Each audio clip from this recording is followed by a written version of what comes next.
சலாம் சிமா. நான் இருக்கிறேன். நீ எப்படி இருக்கிறாய்? அல்ஹம்துலில்லாஹ். அல்ஹம்துலில்லாஹ். நான் விடை கேட்க நினைத்தேன். மரிசாக்கள் இன்றைய காலகட்டத்தில் எவ்வளவு முக்கியம் நினைக்கின்றாய்? சிலர் வேறு பலர்களை சொல்கிறார்களே. அப்படி இல்லை சிமா. மதரசாக்கள் இஸ்லாமிய சமூகத்திற்கு முக்கியமானது.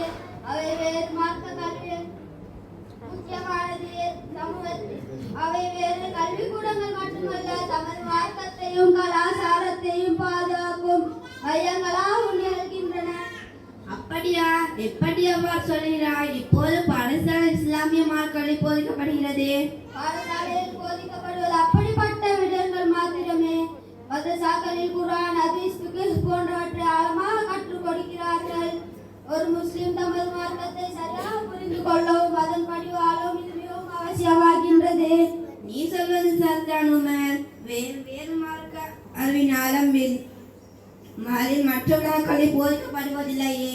மாணவர்கள் எதிர்காலத்துக்கு தடையாக இருக்கிறதா? இது ஒரு முக்கியமான கேள்வி சிமா. சில மதரசாக்கள் வெறும் மார்க்க கல்வியை மட்டும் போதிக்கின்றது என்பது உண்மைதான். ஆனால் பல மதரசாக்கள் இப்போது நவீன கல்வியையும் சேர்த்து போதிக்க ஆரம்பித்து விட்டன. அப்படியா? நல்ல விடயமாக இருக்கிறது. உலக கல்வி மார்க்கங்களில் போதிக்கப்பட்ட எல்லா மாணவர்கள் எல்லா சிறந்து விளங்க முடியும். மதரசாக்களில் ஒழுக்கம், நட்பண்புகள் ஆகியவற்றை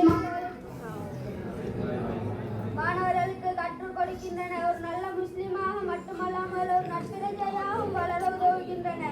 உண்மைதான் உமர். ஒழுக்கமும் நட்பான அந்த விடயத்தில் முக்கிய நிறமாக காணப்பட்டது. அந்த மதரசாக்கள் ஏழை எளிய மாணவர்களுக்கு இலவச கல்வியையும் வழங்குகின்றன. இதனால் பொருளாதார ரீதியாக பின்தங்கி வருவதற்கு மார்க்க கல்வி கட்ட வாய்ப்பு கிடைக்கின்றன. இது சமூக நீதியை நிலைநாட்ட உதவுகின்றது. மதரசாக்கள் நன்றாக புரியுது. வேறு மார்க்கங்களையும் போதிக்கப்படவில்லை. சமூகத்தை நல்வழிப்படுத்தும் முக்கிய நிறமாக காணப்படுகிறது. சரியாக சொன்னாய் சிமா. தமது மார்க்கத்தையும் கலாச்சாரத்தையும் பாதுகாப்பதிலும் மதரசாக்கள் முக்கிய பங்கு மிக முக்கியமானது.